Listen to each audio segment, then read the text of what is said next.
بسم اللہ الرحمن الرحیم نحمدہ ونصلی علی رسولہ الکریم۔ تو میرے بھائیو، دوستو، بزرگوں، ہماری بات جو سیرت کے موضوع پر چل رہی تھی، تو حضور اقدس صلی اللہ علیہ وسلم کے جنگ خندق کا موقع تو وہ چل رہا تھا۔ تو نبی پاک صلی اللہ علیہ وسلم عشاء کی نماز پڑھ کے بیٹھے ہوئے تھے۔ پھر وہ جو مسلمان ہوئے تھے تو وہ آئے اور پھر انہوں نے ساری قصہ آخر آپ علیہ السلام کو پتہ کیا رسول، اس حساب سے نعیم بن مسعود ان کا نام تھا۔ انہوں نے کہا یا رسول اللہ، میں نے قریش سے اور بنو قریظہ والوں سے یہ باتیں کی ہے جو میں نے آپ کو پچھلے میں بتائی تھی۔ تو حضور اقدس صلی اللہ علیہ وسلم بہت خوش ہوئے۔ پھر حضور اقدس صلی اللہ علیہ وسلم نے فرمایا کہ ہے کوئی جاسوسی کرنے کے لیے تیار؟ کوئی تیار نہیں ہوا۔ پھر آپ نے دوسری بار کہا، پھر آپ نے تیسری بار کہا۔ تو حذیفہ رضی اللہ تعالی عنہ نے انہوں نے کہا کہ میرے پاؤں میں درد تھا، تو میں ایسے ہی موچ آ گئی، تو میں زیادہ دیر نہیں بیٹھ سکتا، میں ایسے ہی کھڑا ہو۔ تو حضور اقدس صلی اللہ علیہ وسلم نے فرمایا کہ تم قریب ہو جاؤ میرے۔ آپ نے فرمایا کہ تم اس کے لیے تیار ہو، جاسوسی کے لیے تم قریب آ جاؤ۔ پھر اس نے کہا کہ آپ علیہ السلام میرے سینے پہ ہاتھ رکھے اور دعا کی میرے لیے۔ پھر میں گیا اور آپ علیہ السلام نے فرمایا کہ کچھ بھی نہ کرنا، وہاں جاؤ، خبر لے کے واپس آؤ، کچھ بھی نہیں۔ اس نے کہا کہ میں گھومتے جو خندق تھی اس کو پار کرتے ہوئے سیدھا وہاں پہ پہنچا۔ تو میں نے جب دیکھا کہ ہر طرح سے آوازیں آ رہی تھیں، واپس چلو،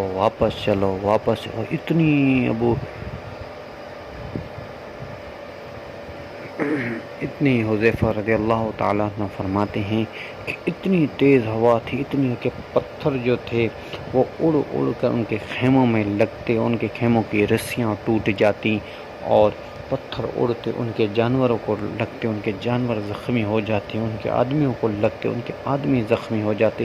اتنی شدید سردی اور اتنی شدید جو تھی وہ پتھر، اور اتنی شدید ہوا تھی کہ ابو سفیان حضرت حذیفہ کہتے ہیں کہ مجھے تو سردی بھی نہ لگے، کچھ بھی پتہ نہیں چلے۔ تو میں نے دیکھا کہ سامنے ابو سفیان جو تھے وہ سامنے بیٹھے ہوئے تھے۔ تو میں نے کہا یہی اچھا موقع ہے، ابھی اس جنگ کا جو سردار ہے وہ ابو سفیان ہے، کیوں نہ میں اس کو یہیں پر قتل کر دوں۔ اس نے کہا کہ میں نے اپنی تیر کمان سنبھالی اور میں نے اس میں تیر ڈالا اور مارنے ہی والا تھا، تب حضور اقدس صلی اللہ علیہ وسلم کا خیال آیا۔ حضور اقدس صلی اللہ علیہ وسلم نے فرمایا کہ اے ابو حذیفہ، کچھ نہ کرنا، ایسی خبر لے کے واپس آ جاؤ۔ جیسے حضور اقدس صلی اللہ علیہ وسلم کا ارشاد یاد آیا تو میں نے اسی وقت اپنے تیر کمان کو سنبھالا اور رکھا۔ فرمایا کہ سائیڈ میں لوگوں کو لگا کہ کوئی ہم میں کوئی جاسوس ہے۔ انہوں نے کہا سب اپنے ہاتھوں کو پکڑو، اپنے ساتھ والے کا ہاتھ۔ تو میں نے جلدی سے دوسرے آدمی کا ہاتھ پکڑا، تو اس نے مجھے کہا کہ میں تو فلاں آدمی ہوں، اس نے کہا کہ سبحان اللہ، مجھے تم نہیں جانتے، میں تو فلاں آدمی ہوں۔ میں نے کہا او صحیح ہے۔ پھر وہاں سے حذیفہ رضی اللہ تعالیٰ عنہ کہتے ہیں کہ میں واپس ہوا اور واپس جاتے وقت میں نے دیکھا کچھ چند گھڑ سوار تھے جن کے سفید لباس تھے، اور سفید انہوں نے کہا کہ جاؤ اپنے نبی کو ہمارا سلام دینا اور اسے کہنا کہ اللہ نے ان کا کام کر دیا ہے، بس یہ جا کے ان کو بتانا۔ تو حضرت حذیفہ رضی اللہ تعالیٰ عنہ فرماتے کہ میں جب واپس آیا تو مجھے پھر سردی لگنے لگی۔ آپ علیہ السلام نماز پڑھ رہے تھے، تو میں جیسے قریب ہوا تو آپ علیہ السلام نے مجھے اپنے چادر میں رکھ دیا۔ پھر جب آپ نے علیہ السلام نے جب نماز مکمل کی تو پھر مجھ سے پوچھا، تو میں نے سارا قصہ کر کے بتایا۔ تو آپ نے حذیفہ رضی اللہ تعالیٰ عنہ فرمایا صحیح کیا تم نے۔ کہ تم نے کچھ نہ کیا۔ فرمایا کہ جب صبح ہوئی سورج نکلا تو ہم نے دیکھا کہ سارا جتنے قریش مکہ تھے سارے بھاگ چکے تھے، اپنا سامان چھوڑ کے، اپنی ہر چیز چھوڑ کے وہ بھاگ چکے تھے۔ اور پھر حضور اقدس صلی اللہ علیہ وسلم اپنے گھر گئے آپ علیہ الصلوۃ والسلام۔ جب آپ علیہ الصلوۃ والسلام نہانے کے لیے گئے تو صحابہ کرام رضوان اجمعین نے فرماتے ہیں کہ ہم نے دیکھا کہ ایک صحابی حضرت دحریہ کلبی وہ فوراً حضور کے گھر میں اندر گیا۔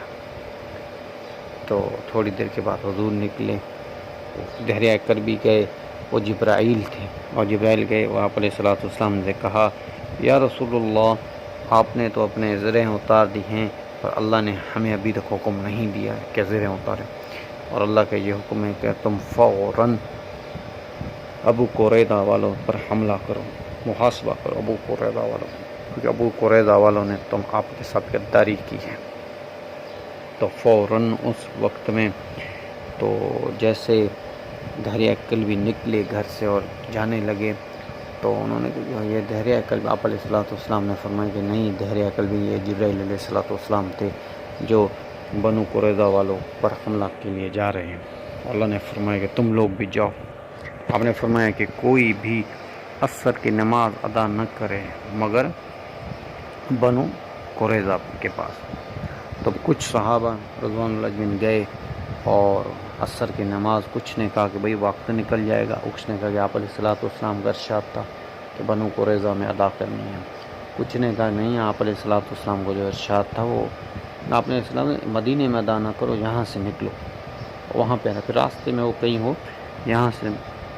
تو ایک جماعت نے نماز پڑھی اور ایک جماعت نے نماز وہاں پر پڑھی۔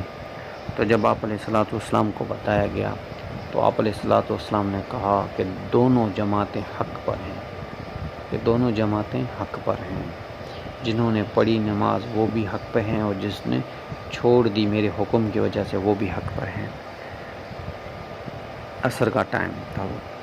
تو اس کے بعد راستے میں پھر اس کے بعد بنو قریظہ والوں کے بڑے قلعے تھے، اور بنو قریظہ والوں کے بڑے، یہودیوں کے بڑے قلعے، اور یہودیوں کے اتنے بڑے قلعے کہ ان کا 1 سال کا پورا سامان اندر موجود تھا، انہوں نے پورا وہ بند کر دیا، پورا انہوں نے اپنا قلعہ بند کیا۔ آپ علیہ الصلوۃ والسلام نے باہر محاسبہ کیا۔ تو یہ بھی بات چلتی رہے گی، وما علینا الا البلاغ،